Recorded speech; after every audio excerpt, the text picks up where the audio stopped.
Dia kata kalau kita baca Fatihah jadi siratal ladzina an'amta alaihim, berhenti. Lepas tu ghairil maghdubi alaihim waladdallin, jadi 8 ayat. Adakah betul? Sebelum itu kena faham dulu Fatihah berapa ayat? 7. 7 ayat. Termasuk bismillah.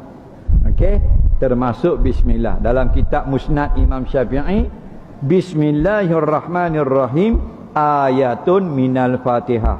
Bismillahirrahmanirrahim, 1 ayat daripada Fatihah. Okey. Nabi SAW baca berapa kali wakaf? Nabi baca 7 kali berhenti. Bismillahirrahmanirrahim. Alhamdulillahi rabbil alamin. Ar-Rahmanir-Rahim.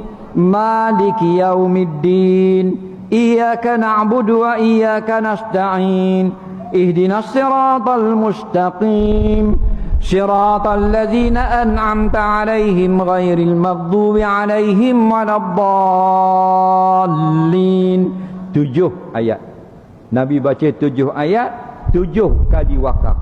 Kerana itu dalam kitab-kitab fiqh sunat kita baca Fatihah dengan 7 kali wakaf atas 1 ayat 1 wakaf. Sunat. Barang siapa yang membaca 1 nafas, ya, dia habis tak habis waladdallin je, senapah dia baca 7 ayat, hukumnya harus, tidak afdal, tapi boleh. Ini pandangan ulama lah. Saya tak mukabur khilaf banyak-banyak, pandangan yang ramai. Afdal 7 kali wakaf 7 ayat. Okey, afdal. Tapi kalau ada imam hak baca wasat, jangan marah.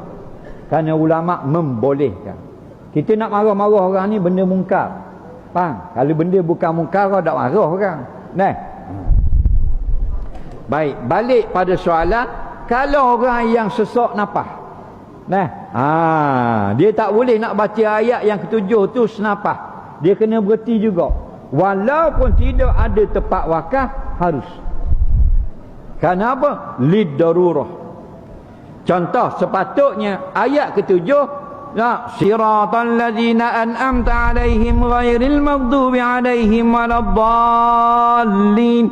Baca gitu. Tapi ramai imam yang tak boleh baca sampai habis. Siratal ladzina an'amta 'alaihim, dia berhenti. Ghairil maghdubi 'alaihim waladdallin. Ada tak? Kalau imam sini baca gua ni, terus sampai habis. Alhamdulillah, imam sini afdal. Sebab ni nak jadi balah dah ni. Nak jadi buah balah dah. Kerana apa? Kerana sanilah gaduh. Gaduh. Suka sangat nak balah.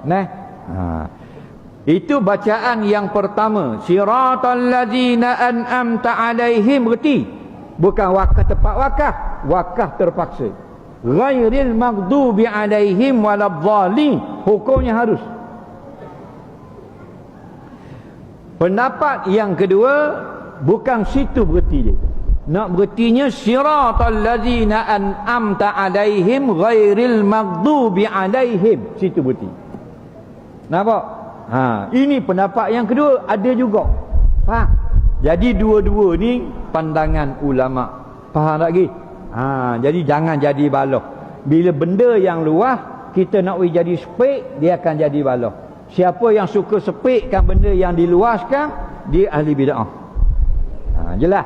Jadi kalau kita nafas panjang, bacalah 1 ayat saja yang 7, ihdinas siratal ladzi sampai waladdallin. Okey. Tapi kalau pendek nafas, macam kebanyakan imam-imam, hukumnya harus. Okey. Baik, adakah kita baca 2 kali pada ayat yang ke-7 dikira menambah ayat yang ke-8? Tidak.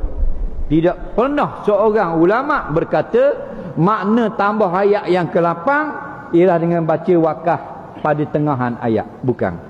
Yang jadi ayat itu 8 ialah kita berhenti siratal ladzina an'amta 'alaihim dengan qasak menambah ayat yang ke-8, baru haram.